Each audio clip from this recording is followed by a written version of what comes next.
నమస్కారం అండి. నా పేరు కళ్యాణ్ సంజయ్ కుమార్, హైకోర్టు తెలంగాణ అండ్ ఆంధ్రప్రదేశ్. ఈరోజు నేను ల్యాండ్స్ మీద చెప్పాలనుకుంటున్నాను. వీడియోస్ భూముల మీద కొన్ని క్వశ్చన్స్ నా దగ్గర ఉన్నాయి. వాటికి మనం ఎలా ఉందో చూసి జవాబు చెప్దాం. మొదటి క్వశ్చన్, ప్రస్తుతం గ్రామాల్లో అయినా పట్టణాల్లో అయినా ఎక్కువగా కనిపిస్తున్న భూమి వివాదాలకు ప్రధాన కారణాలు ఏంటి? గ్రామాల్లో అయినా పట్టణాల్లో అయినా భూ వివాదాలు ఎందుకు వస్తాయి అంటే, రెవెన్యూ రికార్డ్స్ అవుట్ డేట్ అయినప్పుడు, ఇన్ఎక్యురేట్గా ఉన్నప్పుడు, తర్వాత ల్యాండ్ సర్వేస్లో ల్యాక్ ఉన్నప్పుడు, ఇలా చాలా ఇబ్బందులు ఉన్నప్పుడు దాన్ని ఎలా పరిష్కరించుకోవాలనేది ముఖ్య అంశము. చాలామంది క్లయింట్స్ కూడా కాల్ చేస్తున్నారు. ఎక్కువగా గ్రామాల్లో సర్వేస్ సరిగ్గా జరగట్లే, ఇబ్బందులు పడుతున్నారు రైతులు. రికార్డ్స్ని ఎప్పటికప్పుడు అప్డేట్ చేసుకోవాల్సిన బాధ్యత ప్రభుత్వాందే. ఏ ప్రభుత్వం అయినా తీసుకోండి, ఆంధ్రప్రదేశ్ గవర్నమెంట్ అయినా సరే, తెలంగాణ గవర్నమెంట్ అయినా సరే, టోటల్గా ఉన్న లక్షల ఎకరాల భూముల్లో, పట్టా భూముల్లో చాలామందికి రైతులు వాళ్ళవి రికార్డ్స్ సరిగా ప్రాపర్గా ఎక్కట్లేదు.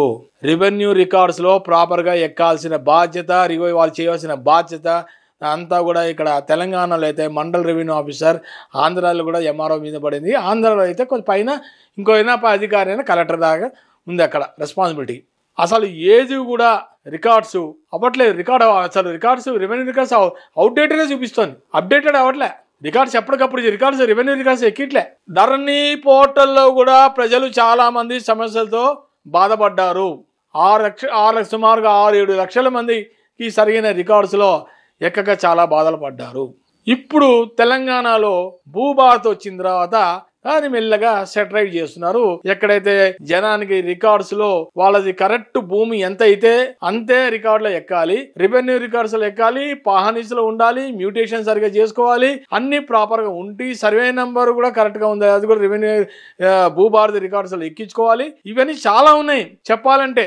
ప్రజలు మీ దగ్గరికి ఆన్లైన్లో అప్లికేషన్ పెట్టుకోవడానికి వచ్చినప్పుడు ఎంఆర్ఓ గారి బాధ్యత దాని వెంటనే స్పందించి ఎక్కడన్నా లోపాలుంటే భూముల్లో సర్వేని వెంటనే అక్కడికి పంపించి దాని సరిగా కొలతలు కొలిపించవలసిన బాధ్యత సర్వేది, పంపించవలసిన బాధ్యత ఎంఆర్ఓది. అప్పుడే ప్రజలకి మీరు న్యాయం చేసిన వాళ్ళు అవుతారు. చాలా ప్రాబ్లమ్స్ వస్తుంది. Public lands, mismanagement of public lands, ప్రభుత్వ భూములు, దాంట్లో మిస్మేనేజ్మెంట్ జరుగుతోంది. ప్రభుత్వ భూములు అంటే చాలా జాగ్రత్తగా ఆస్తిని కాపాడుకోవాల్సిన బాధ్యత ప్రభుత్వాలదే. ఆ పబ్లిక్ ల్యాండ్స్లో అనవసరంగా మెయిన్ సిటీస్లో గచ్చిబౌలి కానీ అలాంటి ఏరియాలో ప్రాంతాల్లో ఫార్మసీ పెట్టాలని ప్రభుత్వం ఆలోచన. ఫార్మసీ పెట్టడంలో తప్పు లేదు, అక్కడ స్టేడియం కట్టడంలో తప్పు లేదు, స్పోర్ట్స్ కప్పులు పెట్టడంలో తప్పు లేదు. ఏది పెట్టాలనుకున్నా, డెవలప్ చేయాలనుకుంటే ప్రభుత్వానికి అధికారం ఉండి డెవలప్ చేసుకోవచ్చు. కానీ ప్రభుత్వ ప్రాంతాల్లో, ప్రజలు ఉన్న ఏరియాలో, భూములు ఉన్న ప్రాంతాల్లో కాకుండా దూరాన ఫార్మసీ పెట్టుకుంటే ఎవరికి ఇబ్బందులు ఉండవు. ప్రజలు ఉన్న ప్రాంతాల్లో ఫార్మసీ పెడితే అది పొల్యూషన్ అయ్యి ప్రజలకి అనారోగ్యంగా బాధపడాల్సి వస్తుంది. కాబట్టి ఏదైనా ఫార్మసీ పెడితే దూరాన, సిటీలో కాకుండా కొంచెం ఎక్కడో దూరంగా పెడితే ప్రజలకు ఎటువంటి ఇబ్బంది లేకుండా చోట మీరు పెట్టుకోండి. ప్రభుత్వానికి ప్రాబ్లం లేదు. ల్యాండ్ ఎక్విజిషన్ లో కూడా ప్రజల భూముల్లో మీరు తీసుకుంటే వాళ్ళకు కూడా మీరు వెంటనే తక్షణమే కాంపెన్సేషన్ ఇవ్వాల్సిన బాధ్యత ప్రభుత్వాందే. ఎవరెవరి దగ్గర ఎంత భూమి మీరు ఎక్విజిషన్ తీసుకుంటున్నారో తీసుకునే ముందే కారణాలు చెప్పాలి. రికార్డ్స్ రాసుకుంటారు, మీ వాళ్ళు వస్తారు, ప్రభుత్వ అధికారులు ఆ బలాన్ని భూమి దగ్గరకు వస్తారు, వచ్చి రాసుకుంటారు. ఈ సర్వే నెంబర్లో ఇన్ని ఎకరాలు ఉంది, ఈ సర్వే నెంబర్లో ఇన్ని ఎకరాలు ఉంది, ఇది మన అందరి దగ్గర భూమి మనం కలెక్ట్ చేసుకుంటే దాన్ని ల్యాండ్ పూలింగ్ అంటారు. చేసుకుంటే ఏదైనా ప్రాజెక్ట్ కట్టుకోవాలని ఉద్దేశం ఉంటే ప్రభుత్వానికి తీసుకునడంలో తప్పు లేదు. కానీ పట్టా భూములైన రైతుల దగ్గర మటుకు వాళ్ళతో మాట్లాడి వాళ్ళకి ఇవ్వవలసిన కాంపెన్సేషన్, కరెంటు మార్కెట్ వాల్యూ అంతో చూసి ఇచ్చి మీరు భూమి తీసుకుంటే ఎవరికి ఎటువంటి అభ్యంతరం ఉండదు. అలా కాని పక్షంలో బలవంతంగా ల్యాండ్ అక్విజిషన్ అని చెప్పి ప్రజల దగ్గర భూములు లాగేసుకుంటే అది కరెక్ట్ కాదు. వాళ్ళు ఎంతో కష్టపడి భూములు కొనుక్కున్నప్పుడు ఆ భూములు మాకు రోడ్ మీదకి వచ్చేసింది, మేము ఏదో ప్రాజెక్ట్ కట్టేసుకుంటామని చెప్పి ప్రభుత్వాలు కనుక ఒత్తిడి చేస్తే అది సరైన పద్ధతి కాదు. ప్రభుత్వం కానీ నిజంగానే చిత్తశుద్ధి ఉంటే భూములు కానీ మీరు ల్యాండ్ అక్విజిషన్ చేసుకొని ప్రజల భూములు మీరు కానీ ఏదైనా అది కూడా అందరికీ మీకు ఉపయోగపడేట్టుగా ఉండేటైతే ప్రజలు కూడా సహకరించి ప్రభుత్వానికి తీసుకున్న కాంపెన్సేషన్ కరెక్ట్ రేటు ఏదైనా కరెంట్ మార్కెట్ వాల్యూ అంతా తీసుకొని ప్రభుత్వానికి భూమి ఇవ్వండి, తప్పులేదు.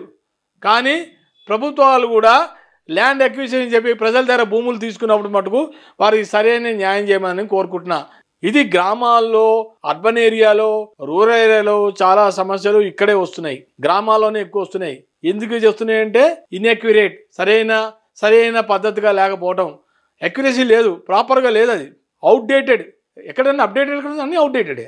తర్వాత ల్యాక్ ఆఫ్ సర్వేలో కూడా సరైన పద్ధతిగా పోవట్లే, ప్రొసీజర్ పద్ధతిగా పోవట్లే, రెవెన్యూ రికార్డ్స్లో ప్రాపర్గా ఎక్కిట్లే, మ్యూటేషన్ సరిగ్గా జరగట్లే. ఇవన్నీ చూసుకోవాల్సిన బాధ్యత ఎంఆర్ఓ, మండల్ రెవెన్యూ ఆఫీసరే. తెల్లవారితే హైకోర్టులో ఇదే ప్రాబ్లము, అధికారుల మీదే చాలా మంది కోర్టులో కేసులు వేస్తున్నారు. ఎందువలన అంటే ప్రాపర్గా వర్క్ జరగకపోవడం వల్లనే అక్కడ కోర్టులలో కేసులు జరుగుతున్నాయి. ఎంఆర్ఓ గారు అయినా సరే చాలా ఆయన బాధ్యత గల వ్యక్తి, ఆయన అథారిటీ, గవర్నమెంట్ అథారిటీ అన్నప్పుడు చాలా రెస్పాన్సిబిలిటీగా చూసుకొని ఎవరికి ఎటువంటి సమస్యలు లేకుండా, ఎవరైనా ప్రజలు ఆన్లైన్లో మీ ల్యాండ్ గురించి ఆన్లైన్లో సబ్మిట్ చేస్తే దాన్ని వెంటనే స్పందించండి. అక్కడ స్పందన అంటారు ఆంధ్రప్రదేశ్లో, అర్థమైందా? ఇక్కడన్నా మనం భూభారతి అంటే స్పందన, మీ భూమి అంటారు అక్కడ ఆంధ్రాలో. ప్రజలు వస్తారు, వాళ్ళ భూమిలో కబ్జాలు జరిగిపోతున్నాయి, మాకు కబ్జాలు జరిగిపోతే దాని మీద వెంటనే చర్యలు తీసుకోవాల్సిన బాధ్యత ఎంఆర్ఓది. వాళ్ళు కానీ లేకపోతే కోర్టుకు ఆశ్రయిస్తారు.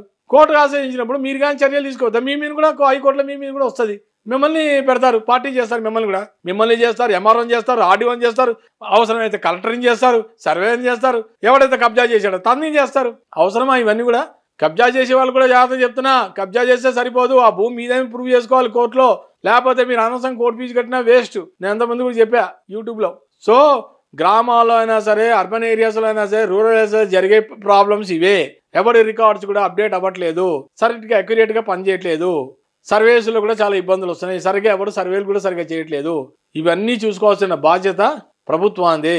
సరిగ్గా ఎవరికి కూడా ఇబ్బందులు కలగకుండా చూడాలని కోరుకుంటున్నాను. నమస్కారం. నా వీడియో కనుక నచ్చితే కనుక లైక్ చేయండి, షేర్ చేయండి, సబ్స్క్రైబ్ చేయండి. Like, share, subscribe.